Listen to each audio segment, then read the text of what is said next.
아유, 네, 안녕하세요. 네.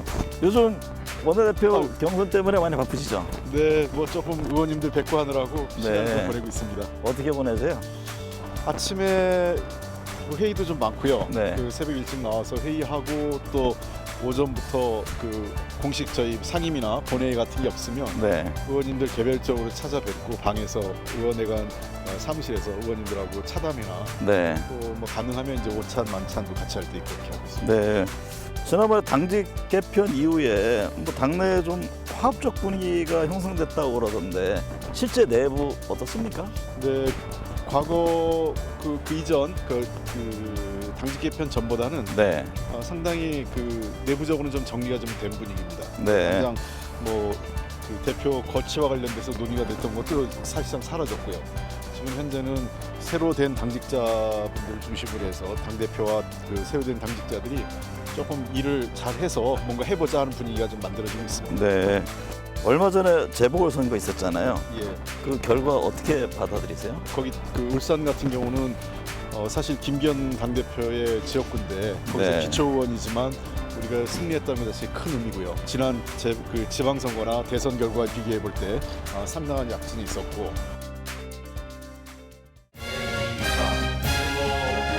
이재명 대표가 당직 개편을 단행한 이후 이제 시선은 한 달여 앞으로 다가온 원내대표 선거에 쏠리고 있는데 원내대표 선거에 출사표를 던진 홍익표 더불어민주당 의원, 삼선 국회의원, 국회 문화체육관광위원회 위원장, 더불어민주당 정책위원회 의장 역임. 내년 총선 승리에 필요한 덕목은 소통과 통합이라며 이재명 대표를 중심으로 내년 총선을 책임 있게 치르자고 강조. 이재명 대표가 직을 유지하면서 당내 통합을 하고 그 힘을 바탕으로 내년 총선까지 준비해 보는 게 좋겠다. 홍익표 의원이 본 차기 원내대표 과제와 당내 현안 집중 분석합니다. 더불어민주당 원내대표 선거를 앞두고 의원들의 출마 움직임이 본격화하고 있습니다. 차기 원내대표는 169석의 거대 야당을 이끌면서 내년 총선을 승리로 이끌어야 하는 막대한 책무를 갖고 있습니다. 차기 원내대표 출마를 공식화한 민주당 홍익표 의원과 얘기를 나눠보겠습니다. 홍 의원님 안녕하십니까? 네, 반갑습니다. 네, 먼저 양국법 광국관리법 개정안 관련해서 여쭐게요. 예. 지금 윤 대통령이 거부권을 행사한 데 대해서 민주당은 오늘 13일이죠. 네. 재투표하겠다는 방침인데 이게 재의결이라는 게 재적 과반의 출석도 출석 3분의 2 이상의 찬성이 있어야 되잖아요. 그렇습니다. 그러면 대략 한 200석이 필요한데 네. 어떤 전망을 하고 계세요? 뭐 현실적으로 어려울 것으로 생각은 됩니다. 네. 다만 그 법적 절차, 즉 국회가 통과한 법률을 대통령이 거부권을 행사할 경우 재부의해서 그 표결 절차를 해야만 마무리가 되는 거기 때문에요. 네. 저희는 마지막까지 법적 절차를 밟겠다는 것이고 또 국민의힘 의원 중에 일부가 사실은 굉장히 고민스러우실 거예요. 왜냐하면 농촌 지역을 그 지역구를 하신 의원님들 입장에서는 그렇죠. 이 반대하기 어려운 건데 대통령과 당의 입장이 있다 보니까 아마 반대를 해오신 것 같은데 이 투표는 그 무기명 비밀 투표입니다. 그렇기 때문에 일부 의원님들께서 양심에 의한 그다음에 자기 지역의 농민들의 생각을 반영한 투표를 하신다면 저는 깜짝 놀랄 만한 결과도 있지 않을까 기대는 해봅니다. 네. 최근 그 외교안보를 둘러싼 논란이 이어지고 있습니다. 민주당 의원들이 일본 후쿠시마를 방문하기도 했는데요. 국민의힘은 지금 민주당이 민감한 국민의 먹거리를 두고 거짓 선동을 하고 있다 이런 비난을 했습니다. 대일 외교에 이어서 지금 안보실장 교체 등 여러 가지 논란이 있는데 어떻게 보고 계세요? 우리 당이 지금 없는 문제를 일으킨 게 아니지 않습니까? 이게 네. 정상회담, 특히 한일 정상회담을 윤석열 대통령이 하고 난 이후에 이 문제가 일본 언론을 중심으로 제기됐습니다. 그래서 몇몇 일본 의원이 대통령과의 만남에서 후쿠시마 농산물 수입, 그다음에 후쿠시마 원전수 방출과 관련된 문제를 얘기했다라고 일본 언론이 보도를 했고요. 네. 이 보도에 대해서 우리 정부가 초기에 강하게 부인하거나 또는 그 기사를 수정해달라는 입장을 밝히지 않았습니다. 그러면서 논란이 확대되니까 또 당연히 야당은 이러한 그 의혹이 제기된 문제에 대해서 국회에서 또 여러 자리를 통해서 공개적으로 질의할 수 있고 문제 제기할 수 있는 거죠. 네. 근데 이 문제를 뭐 그 괴담이라든지 부당한 정치 공세로 몰아가는 것은 잘못됐다고 생각을 하고 대통령과 정부 여당은 이 문제에 대해서 보다 진실을 밝히는 문제가 더 중요하다. 그리고 정말 아니라면 강하게 일본 정부와 또 해당 언론사에게 일본 정부에 항의하고 해당 언론사에게는 정정 보도를 요청하는 것이 맞다라고 생각을 합니다. 민주당 원내대표 선거 한 달여 앞으로 다가왔습니다. 자기 원내대표 역할이 그 어느 때보다 막중한데 뭐 어쨌든 지금 갈등과 충돌 계속되고 있잖아요. 네. 대여 협상을 또 해야 되고 내년 이제 총선 승리로 이끌어야 하는 책무가 있는데 현재 민주당에 가장 필요한 건 뭐라고 보세요? 저는 민주당이 가장 필요한 것은 그 여러 가지가 있겠지만 하나는 신뢰와 리더십이라고 생각을 합니다. 네. 신뢰라는 것은 우리가 지난 그 대통령 선거에서 패배하고 그다음에 두 번째 그 지방 선거에서도 사실상 큰 패배를 당했습니다. 이 두 번의 선거의 패배의 큰 핵심은 국민들로부터 신뢰를 잃었다고 생각을 합니다. 네. 지난 문재인 정부 시절의 정책, 또 우리가 그 정책을 추진하는 과정에서였던 태도, 또 우리 당의 의원들을 비롯해서 우리 당 정치인들이 보여줬던 이런 정치 문화, 네. 행태 이런 것들에 대해서 국민들께서 많이 실망하셨고 그로 인해서 신뢰를 잃었기 때문에 어떻게 하면 국민들로부터 신뢰를 얻을 건가 하는 게 첫 번째고요. 두 번째는 리더십인데 네. 잘 아시는 것처럼 뭐 일부 팬덤 현상이라든지 지지층에 또는 당내 분열과 갈등 문제 이런 것들을 통합하고 그다음에 용기 있게 정당한 권리는 수용하되 정당하지 않은 거에 대해서는 지지자들을 용기 있게 설득할 수 있는 그런 네. 리더십이 필요한 시점 아닐까 생각을 합니다. 제가 홍 의원님 뵈면 여쭈고 싶은 게 있었어요. 그러니까 사실 지역구 의원들이 지역구로 옮긴다는 게 쉬운 일이 아니지 않습니까? 네. 서울 중구 성동구 갑에서 지금 보수세가 강한 곳으로 평가받는 곳이죠. 서울 서초구 지역구 출마를 선언했는데 어떤 배경에서 지역구를 옮긴 겁니까? 우선은 다시 한번 우리 성동구 국민들께 정말 한편으로는 죄송하고 한편으로는 감사드립니다. 네. 제가 정치인으로서 이만큼 성장하는 데서는 성동 지역의 주민들로부터 받은 사랑과 지지가 큰 힘이 됐고요. 이제 제가 우리 당으로서 좀 더 어려운 지역으로 도전을 하게 됐는데 지난 두 번의 큰 선거에서 패배하면서 뭔가 우리 당에 저도 삼선을 하면서 이제 책임질 위치에 있기 때문에 책임지는 자세가 좀 필요하겠다. 그리고 개혁과 혁신은 나의 것부터 먼저 던지고 시작하는 거라고 생각을 합니다. 네. 남에게 내려놓으라고 요구하는 게 아니라 저의 것부터 스스로 내려놓고 그리고 전체적인 당의 변화와 혁신을 끌고 가는 것이 맞다 이렇게 생각을 하고 세 번째는 우리 당이 진짜 이 서울 지역에서 선거 대선이나 또는 서울시장 선거에서 승리하기 위해서는 자꾸 우리가 피해가는 게 아니라 도리어 어려운 지역에서 그 지지를 다시 끌어모으고 네. 그 지역에서 다시 우리의 그 가치를 복원해내는 것이 보다 큰 선거에 승리할 수 있는 기반을 만드는 거라고 생각을 합니다. 그래서 서초에서의 저의 도전은 저 혼자만의 도전이 아니라 민주당 전체를 위한 도전이다 이렇게 생각을 합니다. 네. 이재명 대표의 검찰 수사와 관련해서 대표직 사퇴를 요구하는 일부 목소리가 있습니다. 홍 의원은 당직 개편에 대해서 내려놓을 것 다 내려온 것이다 이런 긍정평가를 네. 한 바가 있습니다. 지금 이 대표를 둘러싼 당내 논란과 관련해서는 어떤 입장이세요? 지금 어쨌든 이재명 대표에 대한 논란 문제는 많이 정리가 돼 있는 상태입니다. 네.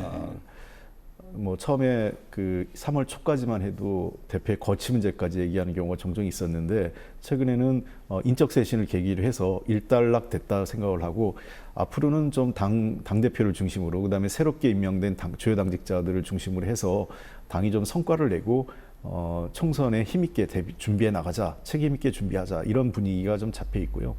아까 제가 말씀드린 것처럼 당직 개편이 나름 의미가 있는 것은 충분히 이재명 대표와 뭐 가깝냐, 이재명 대표를 지지했냐 이런 문제보다는 그만한 역량과 능력이 있느냐로 평가했던 것 같습니다. 그래서 충분하게 역량이 있는 분들이 그 자리를 차지했다고 생각합니다. 얼마 전에 재보궐 선거가 있었는데요. 내년 총선은 이재명 대표 중심으로 치러야 한다고 보시는 건가요? 네, 지금 뭐 그 저희 당의 입장은 당연히 당 대표를 중심으로 해서 네. 그 단합해서 선거를 치르는 게 기본적인 과제라고 생각합니다. 이번 원내대표 선거가 친명 대 비명 이런 구도로 전개될 것으로 보십니까? 저는 모르겠습니다. 이게 아마 외부에서는 자꾸 그렇게 보는데 네. 잘 아시는 것처럼 저도 이낙연 대표 캠프에서 정책 총괄본부장을 했었고요. 네. 유력 후보 중 몇몇 분들은 다 이낙연 캠프에 계셨거나 또는 정세균 후보님을 도우셨던 케이스이기 때문에 도리어 소위 뭐 전통적 의미의 친명 후보는 없는 상태죠. 그래서 네. 저는 이번 선거는 친명이냐 비명이냐가 중요한 게 아니라 내년 총선에 누가 도움이 될 건지, 그리고 그 총선에 도움이 되기 위한 당의 단합, 그다음에 정책적 유능함, 그리고 과감하고 결단력 있는 어떤 리더십, 이런 거를 보고 의원들이 평가할 것으로 생각됩니다. 민주당은 이른바 그 개딸로 불리는 지지자들이 있는데요. 정치에는 뭐 당연히 팬덤이 있게 마련입니다. 네. 근데 현재 논란의 핵심은 무엇이라고 보세요? 아까도 제가 한번 말씀드렸지만 리더십의 문제가 더 크다고 네. 생각합니다. 적극 지지층 또는 뭐 강성 지지층, 뭐 팬덤 이런 문제들은 어제 오늘의 문제는 아니었다고 생각합니다. 늘 계셨고 또 긍정적으로 할 때는 정치권을 바꾸는 어떤 개혁의 에너지로 작용하기도 했습니다. 한때 잘 아시는 것처럼 노사모가 당을 그렇죠. 바꿨고 네. 그 노무현 대통령까지 만들었지 않습니까? 그리고 문팬도 문재인 대통령 만들었고요, 우리 당에서. 그리고 뭐 저희로서는 뭐 그 동의하기 어려운 뭐 집단이긴 하지만 박사모라는 경우는 박사모가 그 박근혜 대통령을 만들지 않았습니까? 네. 그러니까 당의 혁신과 선거 승리에 있어서 핵심적인 것은 그런 팬덤과 적극 지지층은 반드시 필요한데 중요한 것은 그런 팬덤의 어떤 정당한 요구가 아닌 부당한 요구에 당의 지도부가 흔들려서 안 된다. 그러니까 네. 지금 최근에 그 여야를 가리지 않고 나타나는 공통 현상은 리더십이 취약하면서 도리어 그 지지층을 이끌어가는 게 아니라 지지층에게 이렇게 끌려가는 모양새를 보이는 것은 적절치 않다고 생각을 합니다. 그래서 저는 해법은 두 가지인데 적극적으로 소통하는 거고요. 네. 그리고 두 번째는 이런 그 당원 교육, 그 당의 이분들을 모르기 때문에 가르쳐야 된다는 그런 의미가 아니라 당의 가치와 이념에 대해서 공감해야 된다고 생각합니다. 네. 그런 공감을 위한 교육을 저희 국회의원은 물론이고 모든 이 당원들이 좀 의무적으로 받는 그런 당원 교육 활성화가 좀 필요하지 않을까 생각합니다. 내년 총선 승리를 위해서 가장 중요한 건 뭐라고 보세요? 내년 총선의 핵심적인 것은 결국은 그 민생과 경제라고 저는 생각을 합니다. 네.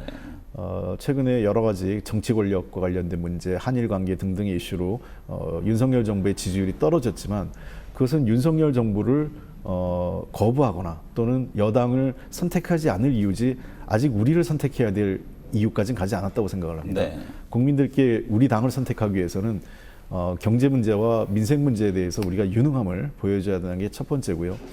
두 번째는 그러한 것들을 추진하는 과정에서 신뢰감을 줄 수 있는 그 우리 정치인들의 태도, 그다음에 어떤 메시지 이런 것들이 네. 굉장히 중요하다고 봅니다.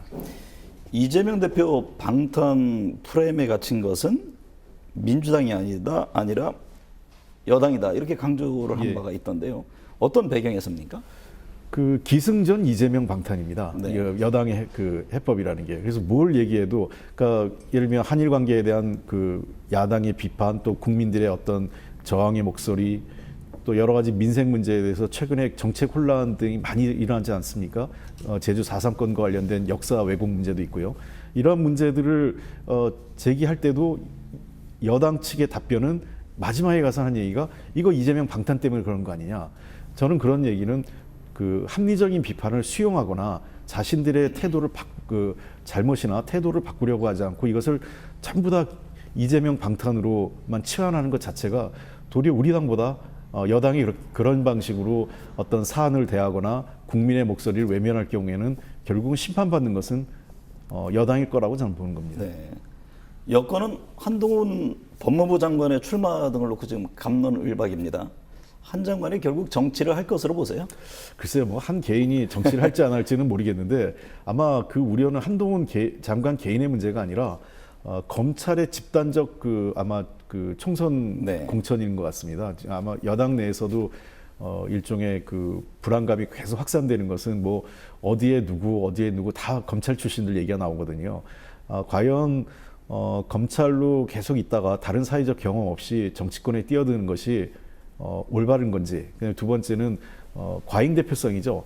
특정 집단이 너무 많이 정치권에 들어올 때 생기는 과잉 대표성 문제에 대해서 어떻게 그거를 해소해 나갈 건지 그게 더 문제라고 생각합니다. 한동훈 장관 개인이 하느냐 안 하느냐는 뭐 큰 문제는 아니라고 생각합니다.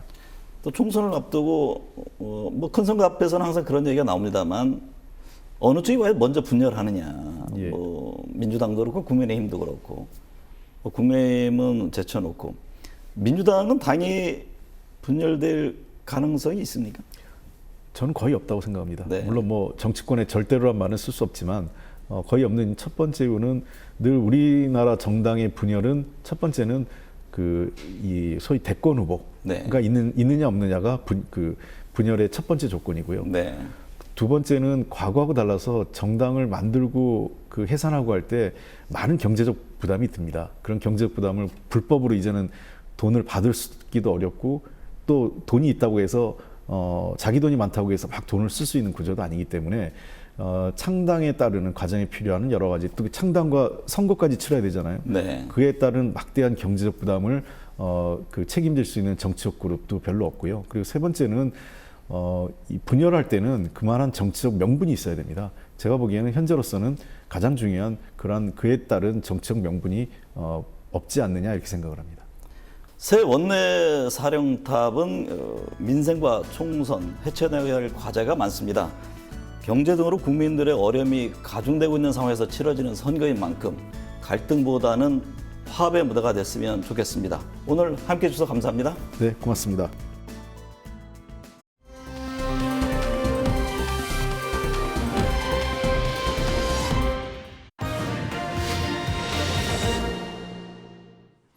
제대로 된 토론 없이 국회에서 일방적으로 통과시켜 매우 유감스럽게 생각합니다. 이 법안은 농업의 생산성을 높이고 농가 소득을 높이려는 정부의 농정 목표에도 반하고 농업인과 농촌 발전에도 전혀 도움이 되지 않는 전형적인 포퓰리즘 법안입니다. 지금이라도 거부권 행사 같은 이 거부 정치를 할 것이 아니라 대안을 내고 합리적인 정책들을 만들어서 국민과 야당을 설득하는 이런 제대로 된 정부의 또 여당 역할을 해나가기를 기대합니다. IAEA에 맡겨놓을 것이 아니라 객관적으로 한국 정부가 검토해서 안전한지 안 한지를 분명히 밝혀야 될 거라고 생각이 되었습니다. 과학적인 근거도 찾아보지 않고 후쿠시마를 계획 없이 방문해 국격을 낮추고 빈손으로 돌아온 민주당은 국민들께 사과하고 반드시 이에 상응하는 책임을 져야 할 것입니다. 네, 정치권 현안 짚어보겠습니다. 김병민 국민의힘 최고위원, 박진영 민주연구원 부원장 나오셨습니다. 어서 오십시오. 안녕하세요. 네, 재보선부터 얘기해 보겠습니다. 두 분은 이번 재보궐선거 결과를 어떻게 평가하는지 짧게 한번 들어볼까요? 김병민 최고위원 어떻게 보셨어요? 네, 국민의힘 입장에서는 국민들께 썩 좋지 않은 결과들을 자아낸 것이 아닌가 생각합니다. 일단 전주에 있었던 재선거 과정에서 상당히 낮은 득표율을 기록했기 때문에 네. 그동안 이 호남 지역을 대상으로 국민의힘이 나아갔던 많은 노력들이 이번 선거를 통해서 다소 좀 싸늘한 반응들을 맞게 된 것이 아닌가 생각합니다. 앞으로 국민의힘이 총선을 앞두고 그동안 진행해왔던 이 호남과의 동행 등 더 많은 노력들을 경주해야 될 때라고 생각하고 그런 노력들을 하기 위한 선거 결과지표 굉장히 겸허하게 받아들이고 있습니다. 네, 박진영 부원장은 어떻게 보셨어요? 민주당은 뭐 나름 성공했다 이런 평가인 것 같아요. 특히 그 울산에서 김기현 대표의 뭐 같은 지역군지 정확치는 않습니다만 남구에서 1대1 구도에서 지방의원이 당선이 됐습니다. 네. 그런 점에서 좀 고무돼 있고요. 전주 같은 경우는 좀 다른 평가가 나오는데 진보당 후보와 그다음에 무소속 후보가 두 사람이 윤석열 대통령 퇴진 플랜카드를 걸었어요. 네. 그런데 그 두 사람이 얻은 표가 50%가 넘어요. 그 이야기는 뭐냐면 지금 호남 민심이 윤석열 정부에 대해서 완벽하게 등을 돌렸다. 그리고 민주당도 좀 더 강력하게 대여 투쟁을 해달라. 뭐 저는 그런 뜻으로 이해했습니다. 네, 자연스럽게 이제 총선 1년을 앞두고 있어서 이 부분에 대한 관심이 쏠려 있는데요. 김병민 최고위원님. 예. 지금 1년 앞둔 상황에서 국민의힘은 이 검찰 인사 차출설이 나오고 있잖아요. 이제 뭐 괴담이라고는 하지만 여당 내에서는 이게 물갈이 공포감 얘기까지 나오고 있네요. 네, 선거 때가 되면 원래 기존에 있었던 인사에 대한 교체 여론이 높기 때문에 네. 언제든지 인사 교체에 대한 얘기들은 나옵니다만은 검사 출신 사람들이 수십 명이 내려온다라는 근거 없는 괴담 같은 경우들은 더 이상 확산되지 않았으면 좋겠다 생각합니다. 네. 그냥 야당에서 제기하고 있는 이른바 검찰공화국 등 프레임에 불과할 뿐 앞으로 진행되는 총선 과정에선 국민 눈높이에 맞고 또 지금 현역 의원은 누가 봐도 민주당이 다수석을 점하고 있기 때문에 네. 그 다수석을 점하고 있는 민주당과 견주어서 가장 경쟁력 높은 인사를 공천하는 게 집권당이 해야 될 책무일 겁니다. 네. 근거 없는 낭설에 흔들리지 않고 정말 훌륭하고 유능한 분들이 내년 총선을 앞두고 경쟁력을 발휘할 수 있게 지도부가 최선의 역할을 다할 겁니다. 네. 박진영 부원장님. 네. 이재명 대표 지금 총선 1년 앞두고 호남으로 내려갔습니다. 네네네. 텃밭을 다지면서 이게 총선 준비를 시작하겠다는 의미냐. 한편에서 또 이렇게 보는 시각이 있네요. 뭐 텃밭이라고 하기는 그렇고요. 네. 광주의 민심이 굉장히 중요하죠. 특히 최근에 국민의힘에서 지도부에 일원이신 분들이 이제 5.18 관련 좀 망언도 하셨고 그런 부분들이 있고요. 또 한편으로 보면 또 뭐 제주 4.3에 대한 또 폄훼 이런 것들이 실수인지 한편으로 보면은 이 국민들을 갈라치게 하는 전략인지 이런 의심이 들 때도 있습니다. 네. 그런 지점에서 야당의 대표가 광주의 민심을 좀 이렇게 위무하러 갔다. 뭐 저는 그 정도로 좀 생각이 들고요. 지역주의에 기대기보다는 민주당 역시 광주와 호남에 대해서 어떤 저발전 부분들에 대해서 책임지고 균형 발전이라든가 이런 것들도 같이 좀 신경을 써야 되지 않겠나 그런 생각이 듭니다. 네. 김병민 최고위원님. 예. 민주당은 지금 이재명 대표 체제로 총선을 치를 것으로 보는지 전망이 좀 궁금하고요. 여당으로서도 사실 뭐 이런저런 상황에 맞는 전략을 구사해야 되잖아요. 예. 이 대표 체제로 갈 것으로 보십니까? 정상적인 상황이라면 이재명 대표 체제로 총선을 치기는 어려울 거라 봅니다. 각종 사법 리스크 때문에 여러 구설에 놓여서 선거를 치르는데 이 이른바 약점 포인트들이 너무나 많죠. 네. 하지만 이재명 대표가 스스로 물러날 의지를 보이지 않고 있는 것 또한 사실이기 때문에 아마 2016년도 모델로 갈 가능성도 꽤나 크다. 네. 2016년 같은 경우에는 문재인 당시 대표가 당이 내려져 않는 과정 속에 끝까지 권력을 지키고 마지막 순간에 김종인 위원장에게 비대위원장 권한을 줬지만 실질적인 권력은 문재인 전 대표가 쥐고 있었거든요. 그런 방식의 모종의 딜을 할 가능성이 있다 생각하지만 무튼 총선을 앞두고 여러 가지 쇼에 능한 과거의 행동들을 그대로 이끌어올 가능성도 있기 때문에 모든 내용들에 대비해서 그 이상 국민적 눈높이에 맞춰가기 위한 변화의 모습들도 국민의힘이 가져가야 된다고 저는 생각합니다. 이 대목에서 박 부원장께 좀 여쭤보고 싶은 게 민주당 진영에서는 어떤 생각인지 궁금합니다. 과연 어떤 전략을 구사할 것인지. 예를 들어 최근에는 한편에서는 리스크라고 하지만 뭐 당 지지율도 오르고 그렇죠. 이번 재보궐선거도 나름대로 선방했다 이런 평가를 하고 있잖아요. 그렇다면 리스크가 아니라 오히려 결집의 효과를 주는 것 아니냐. 또 한편에서 그런 얘기를 하잖아요. 앞에 이제 그 홍익표 의원이 인터뷰할 때 네. 그 이야기 하시더라고요. 방탄이라는 것이 알고 보면은 국민의힘이 만든 프레임이고 국민의힘이 방탄 프레임에 갇혀 있다. 네. 그건 뭐냐면은 여당이 야당을 비판하는 게 중요한 게 아니고 여당은 일을 해야 되잖아요. 일을 하지 않고 야당을 비판함으로 인해서 오히려 야당 역할을 하는 상황이 돼 있다. 이렇게 이야기하는데요. 이제는 솔직히 너무나 많은 그 여당의 공격을 받다 보니까 이재명 대표를 공격하는 것들이 별 의미가 없게 느껴져요. 국민들도 좀 지루하다. 그리고 실제로 사법 리스크 이야기를 하는데 제대로 된 수사라든가 이것을 통해서 증거가 나온 바가 없다. 이런 식으로 국민들도 스스로 해명해가는 그런 인식이 살려버렸단 말이에요. 네. 그런 측면에 오히려 또 역으로 보면 이제 공격을 받으면서 지지층들은 결집하고 이런 측면에서 지지율이 지금 월등하게 높게 나오지 않습니까? 그런 측면에서 저는 뭐 이재명 대표가 딱히 사퇴해야 될 전략적 판단이 없을 거라고 저는 그런 생각이 듭니다. 네. 여당은 일을 해야 한다 이런 지적을 했습니다. 네, 김병민 최고위원 뭐 지도부시잖아요. 집권당이야 네. 당연히 일로서 국민들께 평가를 받을 겁니다. 더군다나 윤석열 정부가 출범한 지 이제 한 1년 정도가 돼가고 있는데요. 윤석열 정부 출범 한 2년이 넘는 시간을 맞아서 치르게 되는 총선이기 때문에 당연히 정권 교체 이후에 이 정권에 대한 효능감이 어떻게 국민들께 보여줬는가에 대한 평가로서 총선은 치러지게 될 겁니다. 네. 윤석열 정부 출범하고 나서 과거에 있었던 민주당 정권의 잘못된 탈원전 정책, 부동산 정책, 경제 정책을 바로잡았고 지난날 있었던 화물연대 파업에 대한 이 원칙 있는 대응을 했던 모습들이 국민께 높은 평가를 받았죠. 거시적인 관점에서의 외교 정책 바로잡고 있는데 지금부터 앞으로 1년 동안 해나가야 될 일들은 이런 거시적이고 굵직굵직한 상황도 중요하지만 정작 국민 체감에 와닿을 수 있는 피부에 와닿는 정책들 중심으로 진짜 일할 수 있는 모습 보여드리는 것 중요하다고 생각합니다. 네.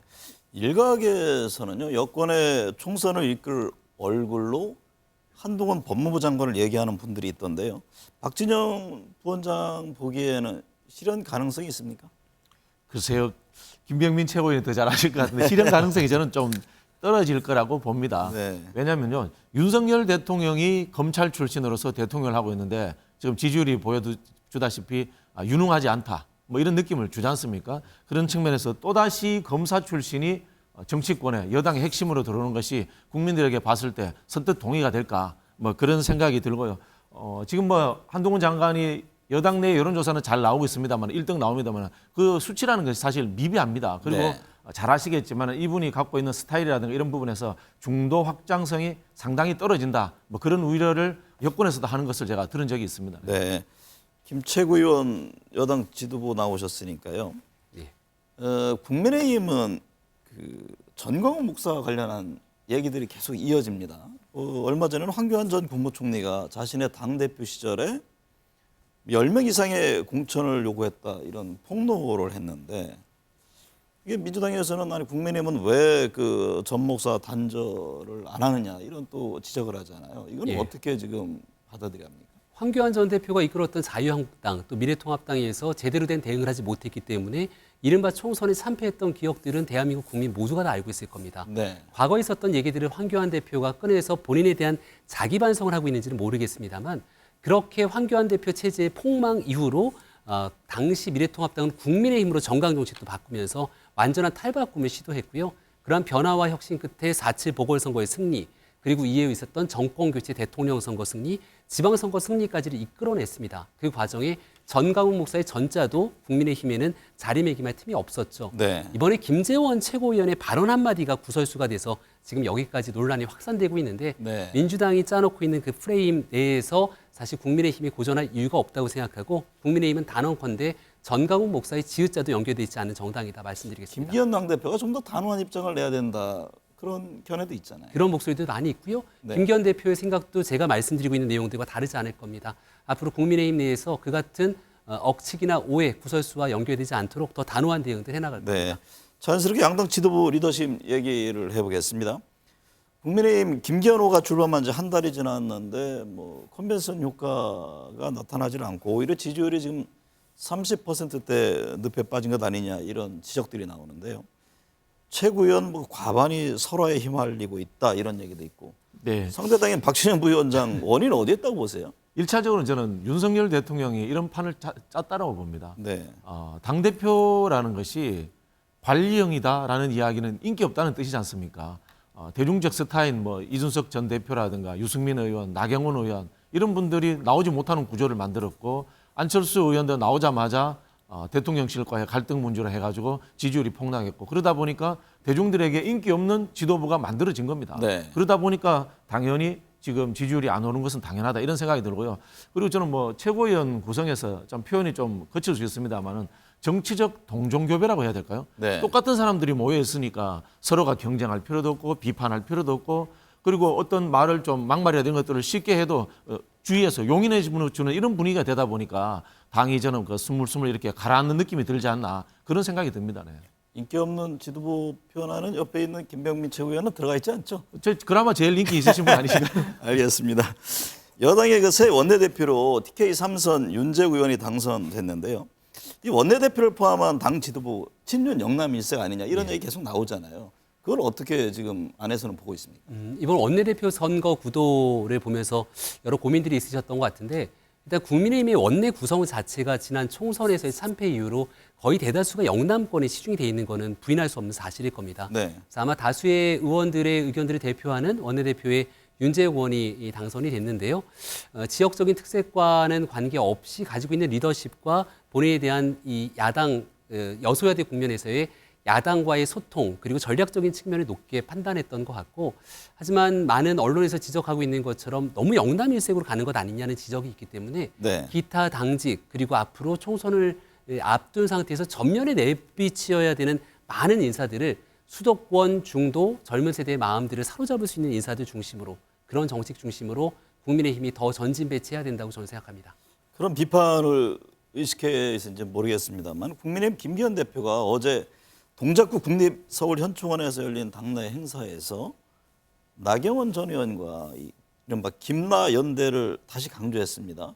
이건 어떻게 봅니까? 수도권을 의식한 걸까요? 그렇겠죠. 원래 정상적으로 되었다라면은 나경원 전 의원이 지금 대표 자리에 있어야 되는 거 아닌가요? 어떻게 보면은 네. 그런 생각도 들고요. 결국은 선거에는 스타가 필요하거든요. 대중성이 있는 사람이 필요하다. 그런 측면에서의 나경원 의원의 효용성이 있고 또 한편으로 보면 이제 중도화 전략이라는 측면 그런 부분에 있어서 저는 뭐 나경원 의원의 의미가 있다 이런 생각이 듭니다. 네. 그리고 사실은 덧붙여서 유승민 전 의원이라든가 이준석 전 당대표를 안아야지 제대로 사실은 그게 통합이 되는 거다. 뭐 그런 말씀 드리고 싶네요. 네. 이낙연 전 대표가 지금 장인상 치르기에서 어제 입국했고 지금 의원들이 빈소를 찾고 있는데요. 정치권에는 이게 조문 정찰이라는 말이 있잖아요.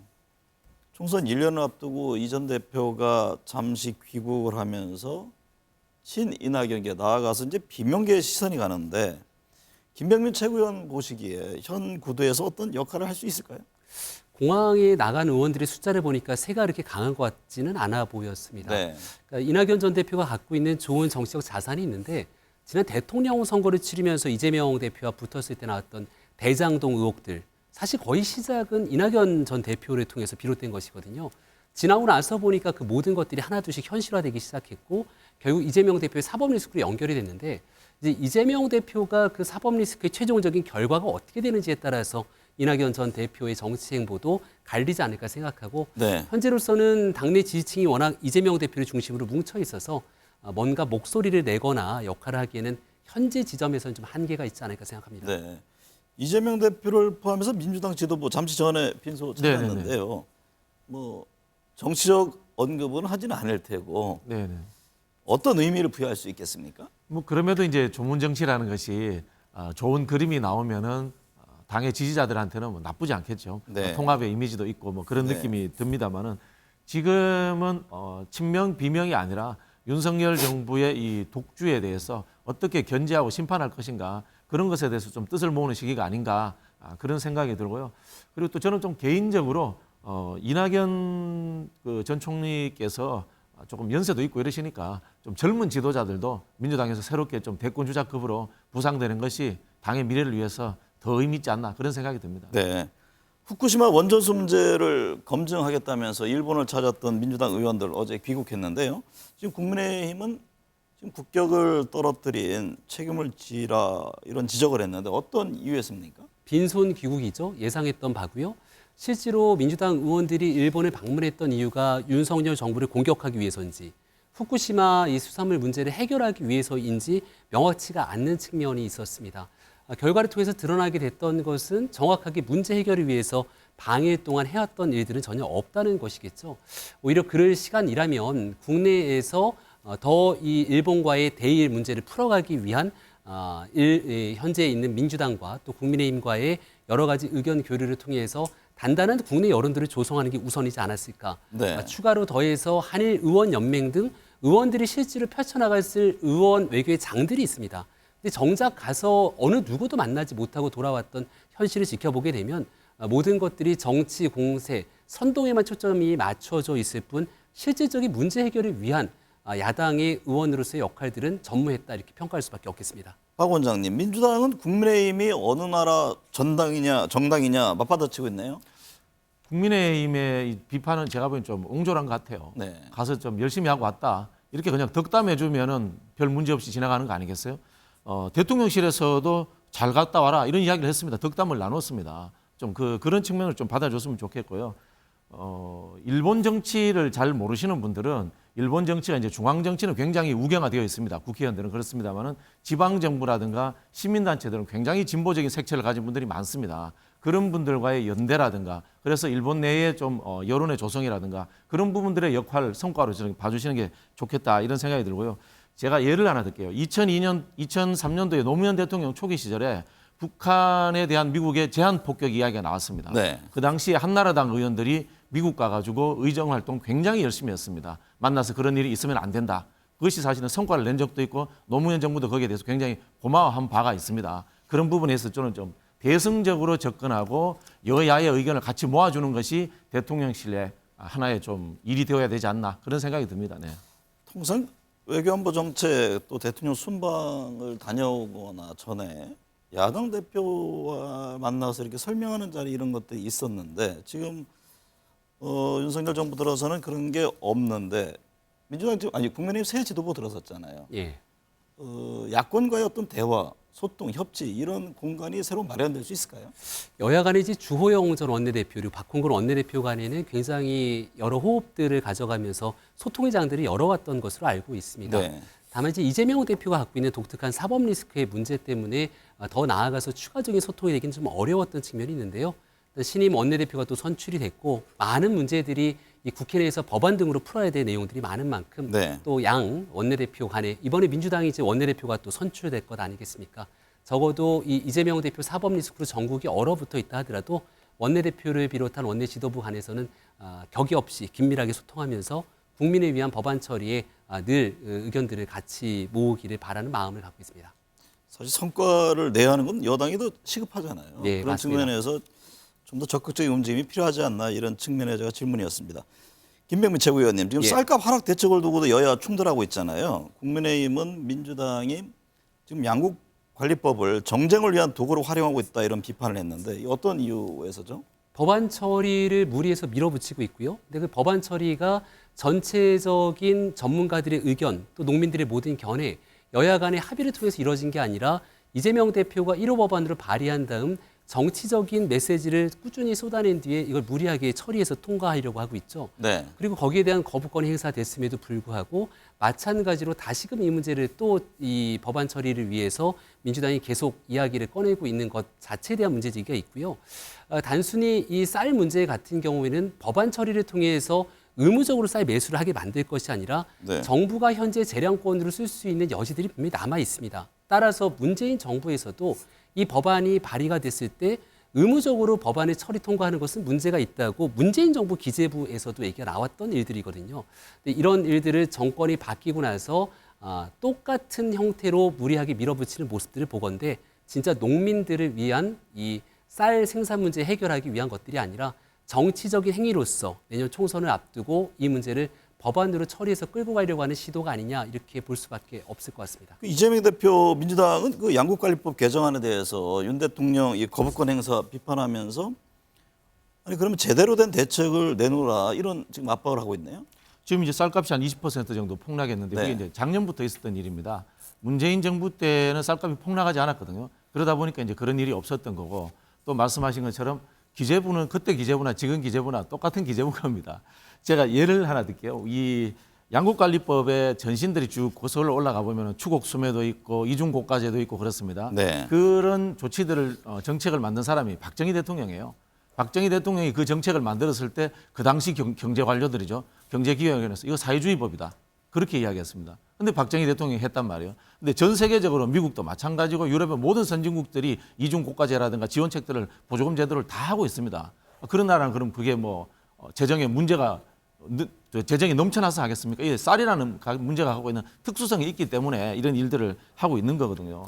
그리고 말씀하신 것처럼 지금 기재부에서 재량권을 갖고 하고 있습니다. 예산 쓰고 있습니다. 그러면 기재부가 재량권을 갖고 있는 것을 국회가 와서 법률로 한다면은 사실은 민주주의라는 것이 법률에 의해서 예산 편성이 되는 게 맞지 않습니까? 네. 그런 측면에서 민주적 발전입니다. 저는 그런 부분에서 오히려 더 의미가 있다 이런 생각이 들고요.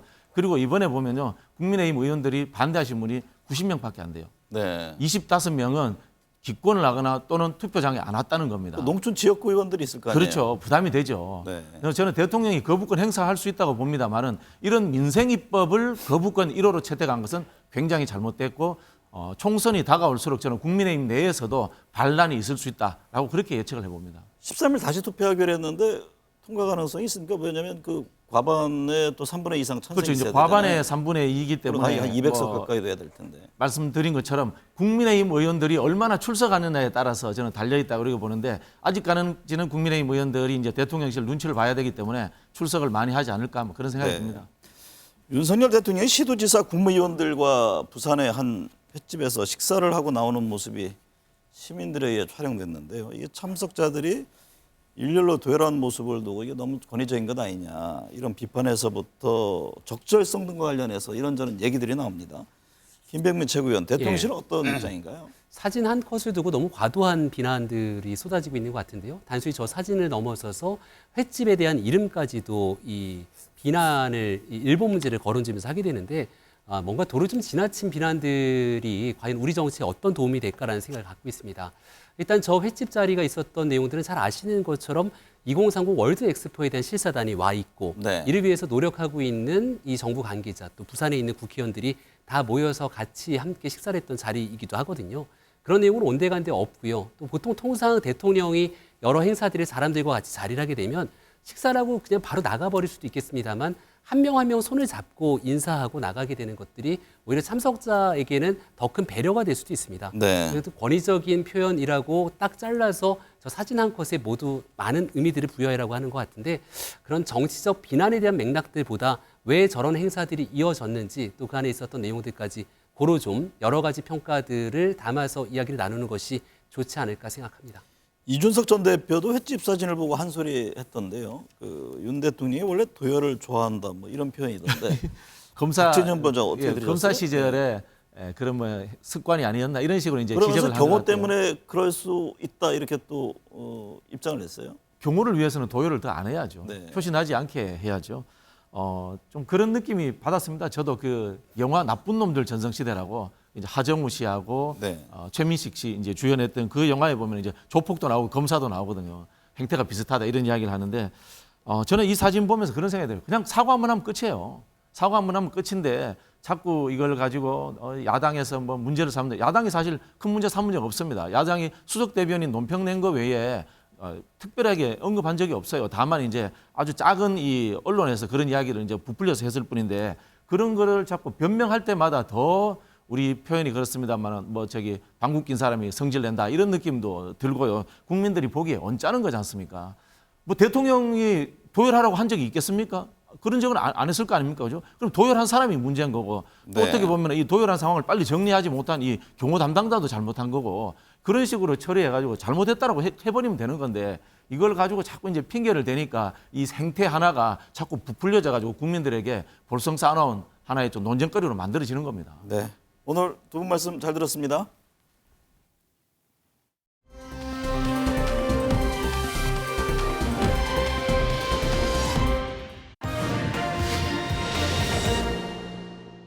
법에 의한 요건에 의하면 매년 한 해도 앞으로 2023년부터 2030년까지 7년 동안 단 한 해도 강제 매수 틀린 이야기입니다. 하지 않을 발생하지 해가 않을 이야기라고요. 없다 하는 겁니다.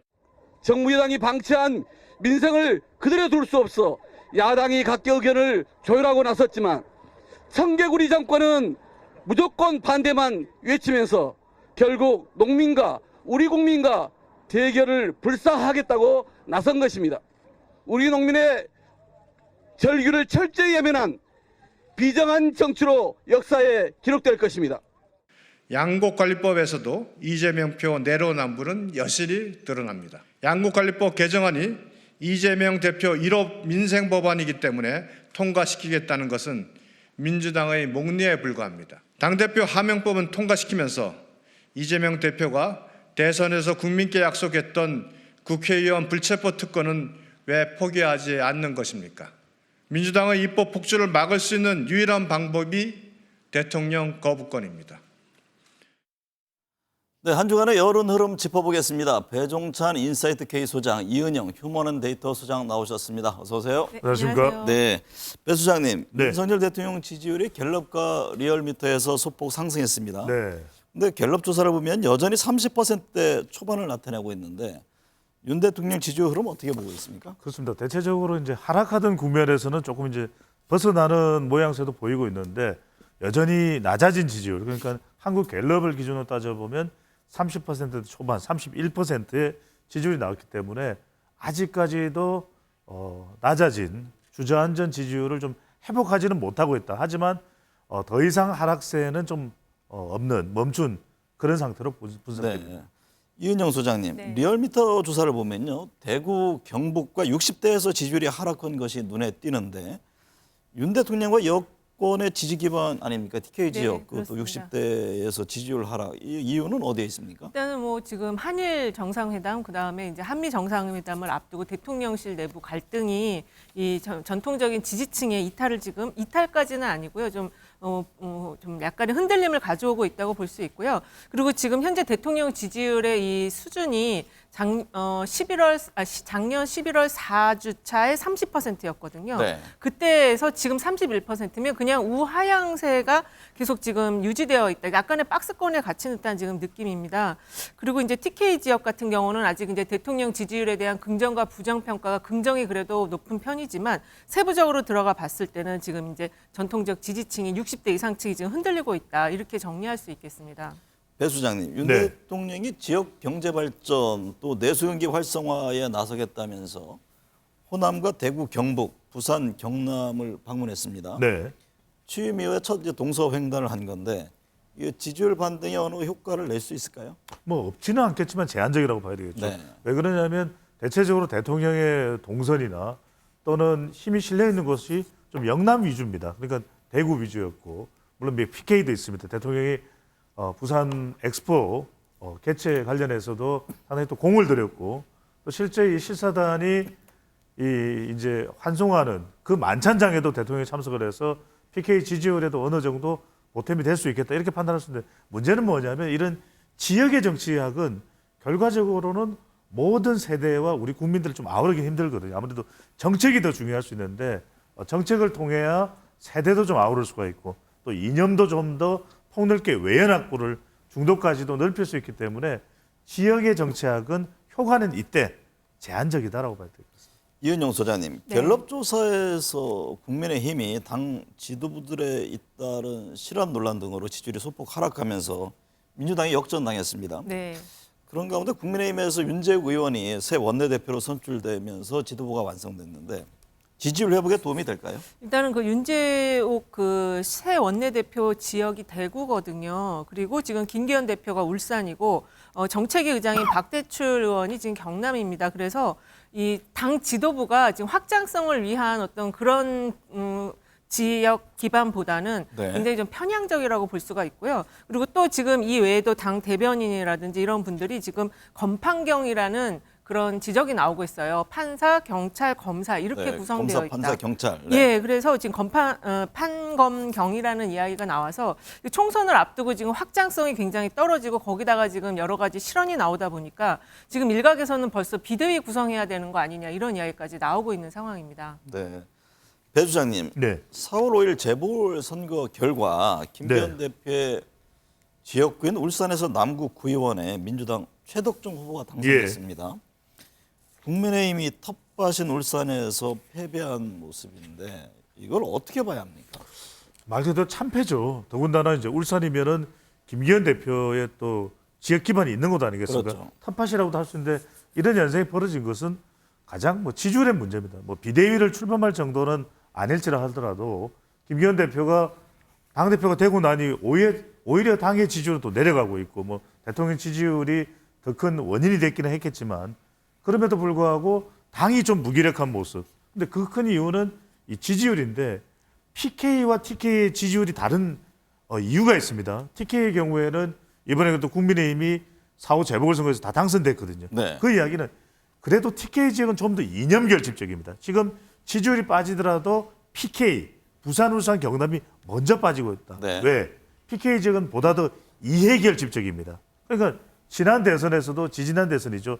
2017년 대선에서 문재인 후보가 부산과 울산에서는 가장 많이 득표를 했거든요. 홍준표 후보보다도. 그런데 지지율이 충분하지 못했고 그러다 보니까 또 투표율도 동기부여가 안 되니까 정작 국민의힘 지지층은 투표하러 잘 나가지도 않았던 것이죠. 그러다 보니까 교육감 선거를 보면 알 수 있습니다. 고인이 된 별세한 이 전 교육감의 남편이 이 다시 교육감의 진보 교육감으로 당선되는 그런 결과를 가져왔기 때문에 빨리 이 부분을 수습하지 않으면 내년 총선은 중도층, 수도권, 또 청년층이 중요한데 이들의 지지를 더 끌어내기는 힘들어지게 되는 것이죠. 이 대목 한번 제가 이은영 소장님께도 질문을 드려볼게요. 네. 사실 PK 지역이 인구가 제일 많고 네. 또 큰 선거 때는 항상 관심이 되는 지역이잖아요. 실제 이번 재보궐선거 최근에 지지율 흐름을 봤을 때 지금 국민의힘 여권에 빨간불이 들어온 상황입니까? 들어왔다고 확실히 말할 수 있을 것 같습니다. 네. 네, PK 지역에서 부정평가가 더 높아요. 네. 왜냐하면 그 2012년 대선 뒤에 민주당 입장에서는 그런 핵심 전략가가 그런 얘기를 하더라고요. 영남을 하나로 볼 것이 아니라 TK와 PK 분리 전략으로 가야 된다. 그래서 일정도 성공을 해서 문재인 대통령 당선 그렇죠. 겨내는 거 아니냐라는 측면인데 그렇다면 비상 아닙니까? 국민의힘은? 굉장한 비상인데 그걸 지금 잘 못 느끼고 있는 것 같습니다. 그래서 이게 예전부터 이 TK 지역과 PK 지역은 약간 그 인구의 어떤 성격 자체, 그러니까 정치를 바라보는 시각이 좀 다른 면이 있어서 조금 다른 접근법을 해야 되는데 지금 사실 PK가 이렇게 흔들리는 상황이면 그렇다고 또 민주당에서 이제 이 어떤 지역민들의 마음을 사로잡을 만한 또 스타 정치인이 지금 있는 상황도 아니에요. 그런데 네. 이렇게 흔들리는 상황에서 안철수 지금 의원, 그러니까는 이제 안철수 의원의 역할이 좀 중요해지는데 지금 안철수 의원이 또 새로운 신당을 창당한다는 그런 이상한 이야기가 또 약간 이렇게 정치권 주변에 있기 때문에 그렇습니까? 예, 그런 네. 이야기가 돌아다니더라고요. 그래서 팩트 체크가 필요하긴 한데, 네. 근데 이런 그 당내의 그 PK 지역의 인적전조차도 지금 내부에서 활용이 잘 안 되고 있다 이렇게 볼 수 있습니다. 이 부분은 조금 짚고 넘어갈 필요가 있는 것이 이제 안철수 의원이 신당을 만든다는 것은 아직 불확실한 이야기인 것이고요. 그렇죠. 실제로 네. 신당을 만들었을 때 그 효과는 매우 제한적일 것으로 보이고 또 하나는 이제 안철수 의원의 이 출신지가 또 경남이기 때문에 또 부산이기 때문에 이제 부산 영향력이 PK에서의 안철수 의원의 영향력이 과히 크지가 않습니다. 그래서 구심점을 PK 지역으로 안철수 의원을 잡는다. 그거는 좀 적절치 않은 네. 분석이고 비교로 보입니다. 안철수 의원의 움직임은 하나의 그 추측성 전망이지 사실 전개된 그렇습니다. 사실은 얘기를 한 아닙니다. 것은 네. 아니다 이런 말씀을 드리면 될 것 같아요. 이은영 소장님 최근 네. 조사를 보면요 무당층 비율이 늘어나고 있는데 무당층 증가가 의미하는 거는 어떤 겁니까? 이게 이제 기본적으로 무당층은 이제 선거가 다가와야지 이 무당층의 이제 방향성이 정해지는 거거든요. 그리고 네. 최근에 이제 그 여야 모두 좀 비호감, 이게 대선의 연장선이었던 것 같아요. 비호감적인 모습들이 굉장히 많아서 이번에 이제 새로운 지도부를 교체하면서 약간 이 정책적인 측면을 강화한다.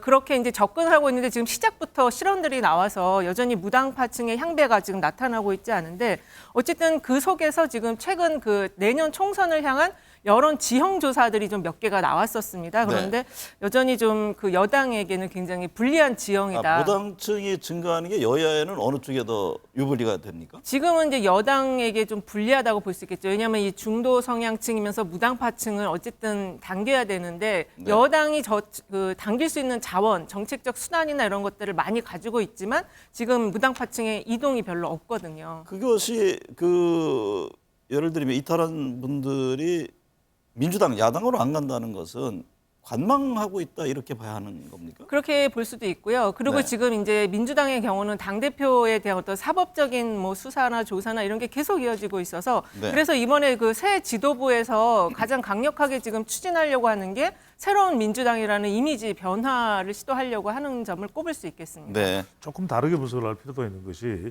지금 사실은 우리 시간을 통해서 또 스페셜하게 제가 분석을 해드렸는데 지금 정당에 다 못마땅해 합니다. 네. 그러니까 문제는 뭐냐면 못마땅한 정당을 모아놓고 어느 정당을 지지하느냐 물어보니까 이게 좋아서 선택하는 것이 아니라 어느 한쪽이라도 더 미운 정당 쪽으로 덜 지지를 하는 것이거든요. 네. 그러니까 굉장히 이게 정말 난감한 그런 지금 지지율 조사입니다. 그러니까 무당층이 늘어났다는 이유는 뭐냐면 정당 다 마음에 안 들어서 네. 찍을 정당도 없고 지지할 정당도 없는데 그렇다고 해서 선택지가 없는 겁니다. 그렇다고 해서 새로운 선택지가 나온다 하더라도 학습 효과에 의해서 이전에 나왔던 제3세력이나 신당을 보면은 또 마음에 안 들거든요. 그러니까 유권자들이 이러지도 못하고 저러지도 못하고 어디에도 갈 수 없는 상황이 돼버린 거죠. 네. 근데 사실은. 짧게 덧붙이면요. 네. 이제 그럴 수 있는데 지금 이번 주에 나왔던 갤럽 조사 4월 4일에서 6일 조사를 보면은 인물을 놓고 들어갔을 때는 이 현역 의원을 지지할 거냐 아니면 정치 신으로 교체할 거냐에 대해서는 확실히 다른 그런 패턴을 보이고 있어요. 특히 이제 국민의힘 지지층보다는 민주당의 지지층에서 정치 신인으로의 교체 의견이 55%, 현역 의원을 그냥 지지하겠다가 27%가 나와서 인물 변수를 넣었을 때는 무당파층의 어떤 향배가 뚜렷하게 모습을 다르게 할 것이다 이렇게 좀 보고 있습니다. 네.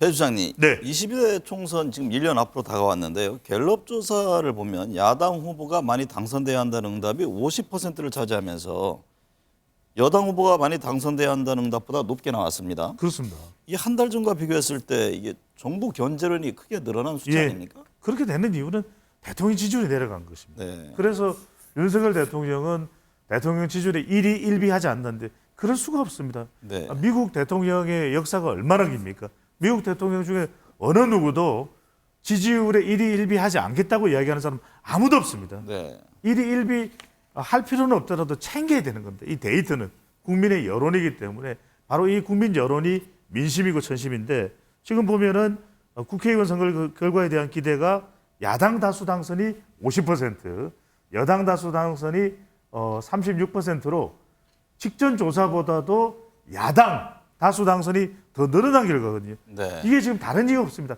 대통령 지지율 그러니까 야당 다수 당선이라는 것이 여당 다수 당선이라는 것이 대통령 지지율하고 비슷합니다. 네. 36%.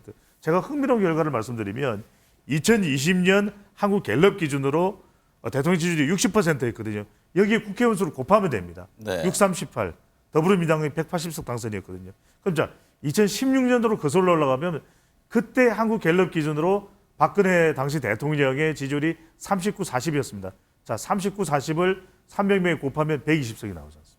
그러니까 대통령의 지지율이 이만큼이나 중요한 겁니다. 다음 22대 총선에서도 유효한 그런 그 방정식을 지금 갖고 있는 겁니다. 그 방정식이면요. 지금 다음 총선에서 여당 국회의원석 90석입니다. 지금 100석이 안 돼요. 그만큼 위기죠. 네. 적신호가 들어온 거예요.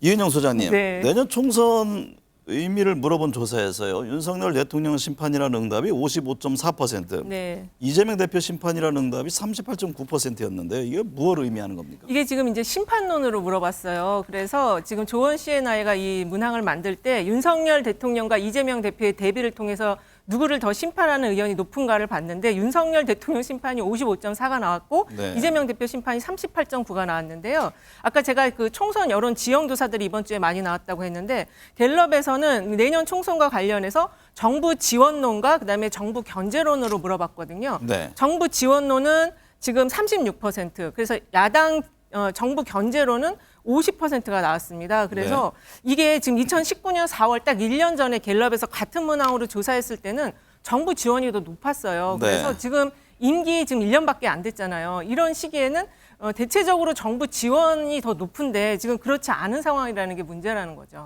총선 1위라면 어떤 정당 후보를 지지할 것인지 물어본 여론조사도 있던데 예.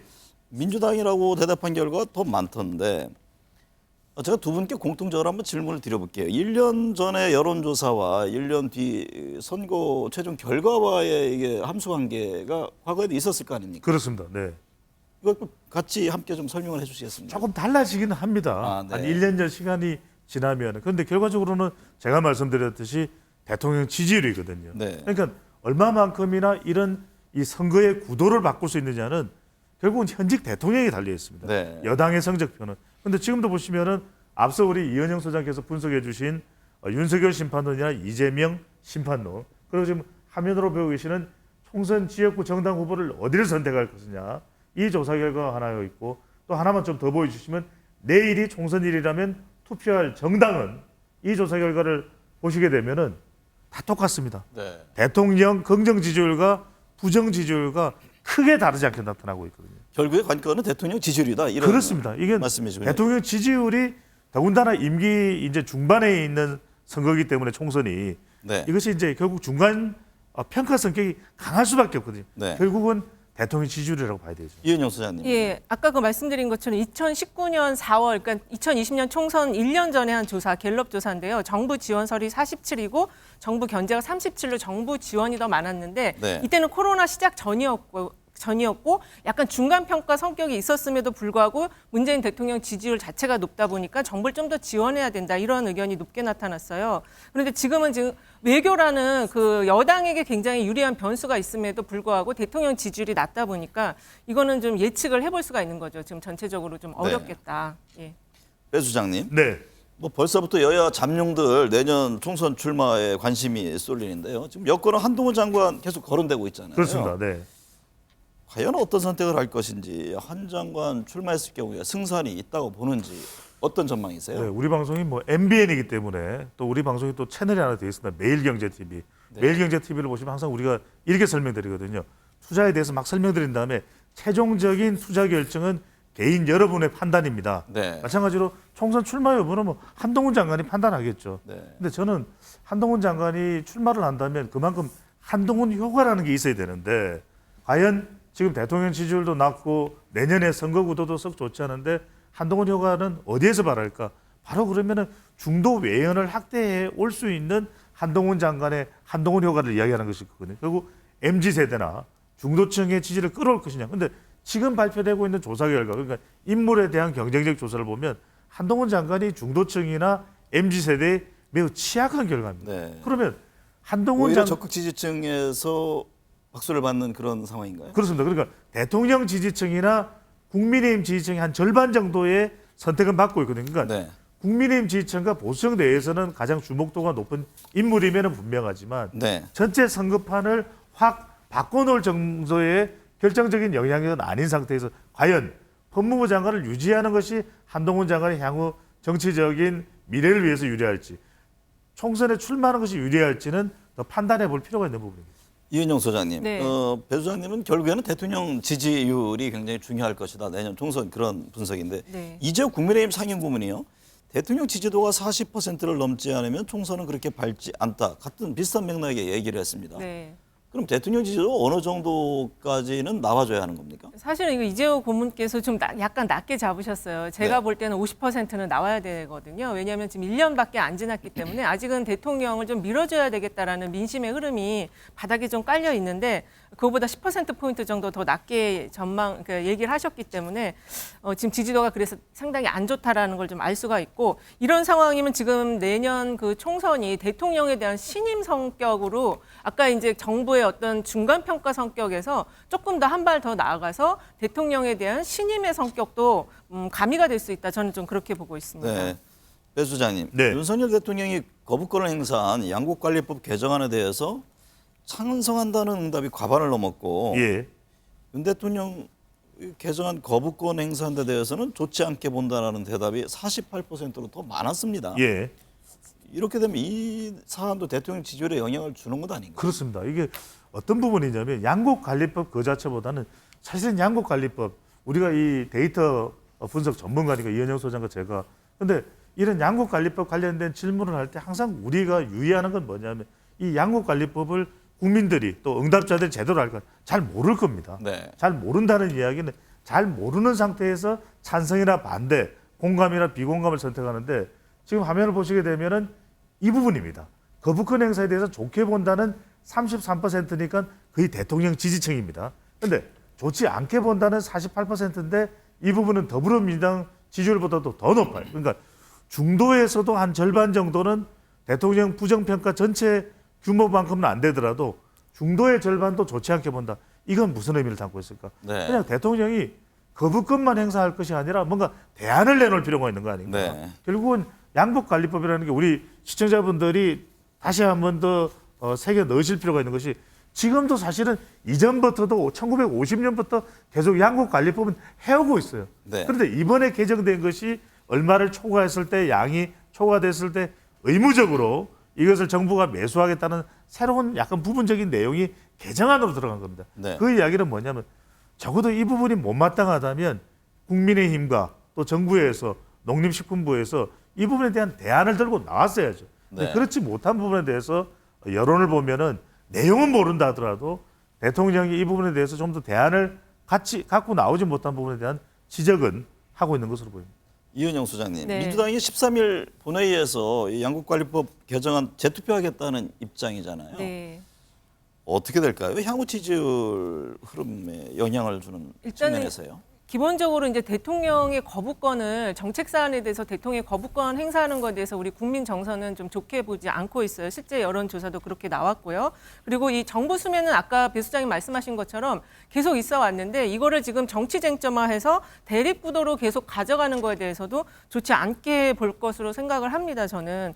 그리고 지금 이게 이제 처리가 되든 안 되든 간에 이 이후에 있는 또 여러 가지 법안들이 여러 개가 있어요. 지금 뭐 그 12구 사태 12구 그 이태원 관련한 네, 특별법도 있고 그다음에 그 간호사법이랑 의료진과 관련한 그런 그 이해 관계자들의 그 갈등이 굉장히 높은 법안들이 있는 데다가 지금 최민희 방통위원까지 임명하지 않겠다. 이거는 어떤 의미인지 임명하지 않겠다라는 거는 거부권 행사하겠다는 건지 아니면 그냥 아예 제가 자체 아무것도 안 하겠다는 건지 그러니까 이런 식의 지금 일정들을 대통령이 가져간다면 이게 굉장히 좀 부정적으로 더 바라볼 수밖에 없는 것이죠. 네. 배 수장님, 네. 하영재 국민의힘 의원의 구속영장 기각되면서 이게 노웅래 의원과 이재명 대표의 체포동의안을 부결시킨 민주당과 이 대표에게 부담이 늘어났다 이런 얘기들이 나오던데요. 그렇습니다. 여론은 어떻게 나타나고 있습니까? 그렇습니다. 지금 워낙 이제 초점 자체가 대통령이나 국민의힘 쪽에 쏠려 있기 때문에 더불어민주당에 대한 관심도가 조금 주목도가 떨어졌는지 모르도 여전히 상당히 지금 부담이 되고 있는 겁니다. 이런 네. 관련된 부정적인 여론이. 왜냐하면은 지금 대통령 부정평가가 한국 갤럽을 기준으로 하더라도 60% 이상 61%나 되는데도 불구하고 더불어민주당의 지지율은 그 정도가 안 되거든요. 네. 한국 갤럽 기준으로만 따져보면 아주 큰 차이가 나지 않고 있다는 것. 또 하나는 양국관리법만 하더라도 더불어민주당에서 이렇게 강력하게 주장을 하고 있고 또 국민 여론도 양국관리법에 대해서는 대통령의 거부권 행사에 대해서 반대하는 여론이 더 높은데도 불구하고 그런 여론을 더불어민주당으로 지지율을 끌어안고 있지는 못하거든요. 그런데 저는 이런 말씀을 드리고 싶어요. 이재명 대표 리스크 이야기는 어제 오늘의 이야기가 아니지 않습니까? 근데 좀 더불어민주당이 다수당으로서 더 적극적으로 민생을 챙기고 일본에 대해서도 일본을 방문할 수도 있습니다. 하지만 더 중요한 것은 방문한다고 해서 거둘 수 있는 효과는 제한적일 것이거든요. 좀 더 일본뿐만 아니라 지금 전반적인 외교에 대해서 국회 다수당의 조언은 얼마나 합리적인 조언을 해주시 이렇게 할 때 좀 더 경쟁력, 지지율이 더 높아진다고 볼 수가 있겠죠. 네. 그걸 민주당에서는 민생 입법을 통해서 해결해 나가겠다. 뭐 예. 이런 입장을 견지하고 있는 것 아닌가요? 네, 그렇습니다. 이은영 소장님. 네. 이낙연 전 대표 장인상을 치르기에 귀국했는데요. 뭐 13개월 만에 만나는 네, 거라고 해요. 그렇습니다. 이재명 대표 빈소 찾았는데 현 시점에서 어떤 정치적 효과가 있을까요? 일단 아까 그 기사를 보니까 입장하는 과정에서 일부 지지자들이 또 뭐 이재명 대표를 향해서 고성을 질렀다 이런 이야기가 있는데 어쨌든 우리나라에서는 그 조문 정치라는 게 있고 그리고 인간적인 어떤 위로를 하는 거에 대해서는 굉장히 이제 포용적인 자세를 취하는 그런 관례가 있습니다. 그래서 그 당장의 어떤 효과성보다는 사실 이제 호남의 지지율의 측면을 굉장히 좀 중요하게 보실 텐데 호남의 지지율이 상당히 이제 당 지지율이 많이 복원은 됐지만 이 수도권에서의 호남의 민심은 또 아직은 그렇지 않은 것 같아요. 그래서 그런 측면에서 당장 큰 효과는 있지 않겠지만 이렇게 이제 서로를 위로하고 또 만나는 이런 그 일정 자체는 나쁘지 않다고 보고 있습니다. 네. 배 수장님. 네. 한일 정상회담 관련해서 대통령 일본 방문에 대한 부정평가가 있었잖아요. 근데 지금 이 국회에서는 이게 국정조사 얘기가 나오는데 예. 여론의 흐름은 어떨까요? 글쎄 뭐 전반적으로 이 국정조사를 떠나서 윤석열 대통령의 제3자 변제안이나 한일 정상회담을 하고 난 이후에 대일 외교에 대한 여론은 안 좋습니다. 하지만 이제 일단은 관련해서 우리 국내에서는 어떤 식으로 외교에 대한 것을 개선해 나가면 좋을지에 대한 부분들을 더불어민주당에서 계속 조언하고 또 상임위원회를 통해서 박신대 외교부 장관을 통해서도 관련된 부분들을 조목조목 따져 묻는 것은 필요할 텐데 결국 이거에 대해서 계속 반일 정서로 더불어민주당이 몰아붙이고 밀고 나가는 것만으로 더불어민주당 지지율에 또 경쟁력에 도움될까 그렇게 보지는 않습니다. 일단은 네. 이제 이번 달에 미국 국빈 방문도 있고 외교는 계속 이어지거든요. 네. 중국과의 외교도 중요하고 저는 국회 다수당이 그냥 국정조사의 이런 차원보다도 어떤 외교에 대한 부분들이 대안이 될 수 있는지를 대안을 꺼내놓는 것이 더 효과적일 것으로 보입니다. 말씀하신 대로 이달 말에 한미 정상회담 예정돼 있잖아요. 네. 보통 이제 해외 순방하면 대통령 지지율에 긍정적인 효과를 주게 되는데 예. 이걸 어떻게 봐야 할지 모르겠습니다만 한미 정상회담에 대해서 기대가 없다는 응답이 뭐 과반을 넘게 나왔던데 이런 거는 사실 안 물어보는 게 저는 좋다고 생각을 하고요. 네. 당연히 이런 응답이 나올 수밖에 없다고 생각합니다. 왜냐하면 이제 준비해야 될 실무팀이 갈등을 일으켜가지고 다 지금 해체가 된 상황이잖아요. 그래서 기대하기가 좀 힘들다 이런 정서인데 어쨌든 대통령께서 지금 의회에서 영어 연설을 하시는데 사실 10년 전에 박근혜 전 대통령이 의회에서 영어 연설을 하셨거든요. 네. 좀 준비를 많이 하셔서 멋진 모습을 보여주셨으면 좋겠고 이 기대가 없는 거를 조금 기대를 갖게 하려면은 이번에 그 같이 함께 그 가는 방문진 실무 방문진 단서 안에 야당 의원 일부 좀 포함이 되어 있다고 해요. 그래서 이 그 교체 그 할 때 김현종 그 전 그 외교통상부 통상교섭본부장을 좀 투입해라 막 이런 여론이 있었거든요. 그래서 네. 그런 부분을 좀 보완한다면 약간의 좀 기대가 생기지 않을까 이런 생각도 해봅니다. 말씀하신 대로 이렇게 네. 기대가 낮았을 때 가서 이제 성과를 해서 오면은 그렇습니다. 네. 뭐 하나의 또 반전이 네. 생길 수 있는 예. 그런 계기가 될 수도 있잖아요. 예, 이 조사 결과에 대해서 좀 추가적으로 분석을 해드리면 네. 부정평가가 56점이 대통령의 미국에 가서의 기대감에 대해서 순방 성과 기대감에 대해서 거의 대통령 국정수행 자동응답 조사의 결과하고 비슷하게 나오거든요. 네. 그러니까 지금은 대체적으로 대통령이 무엇을 하든 간에 윤석열 대통령이 어떤 일과 또 현안과 관련돼 있든 간에 대체적으로 대통령 지지율이 좀 수렴되는 현상으로 나타나고 있습니다. 이건 상당히 대통령으로서는 앞으로 국정 동력의 애로사항이 될 수밖에 없고 빨리 그래서 지지율을 끌어올리는 것이 필요하고 좀 더 유연하게 대통령이 이 지지율을 끌어올리는 부분에 대해서 좀 더 신경을 쓸 필요가 있는 것이죠. 짧게 덧붙이면 지금 정경련에서 한미 경제협력 10대 과제를 제출을 했어요. 그래서 네. 그 과제를 좀 수용한다면 기대감이 좀 올라갈 수 있을 것으로 보입니다. 최근 북한이요, 뭐 수중 핵 어뢰로 알려진 핵무인 수중 공격정 해일 폭파도 있고 네. 또 군 통신선 이게 전기 통화 뭐 사흘째 지금 응답을 안 하고 있다잖아요. 네. 북한의 어떤 긴장도 이게 지지율과 전국 현안에는 어떤 영향을 줍니까? 이게 지금 북한 전문 매체 38노스에서 이 사안에 대해서 좀 평가를 한 내용이 있는데요. 이게 지금 현실적인 위험이 지금 생각보다 좀 과장된 측면이 있다. 그리고 이거는 일종의 정치적 시위다라고 평가를 했어요. 네. 오히려 문제는 지금 유상범 그 여당 수석 대변인께서 문재인 정부를 다시 또 끌어들여서 북한과 짝사랑을 했다. 지금 이런 상황에서 북한과 짝사랑했던 과거 이야기를 또 꺼내는 이 남남 갈등이 오히려 지지율에 더 안 좋은 영향을 준다. 이렇게 말씀드릴 수 있겠습니다. 배 수장님, 이번 네. 주는 어떤 걸 좀 봐야 됩니까? 그래서 많은 이슈들이 있는데 일단은 계속해서 뭐 대통령의 뭐 국정 현안 관련해서 발표되는 내용들 또 미국 방문에 대한 준비 사항들 이런 부분들 또 일본 외교도 계속해서 여전히 남아 있으니까요. 현안들이 영향을 미칠 것으로 보입니다.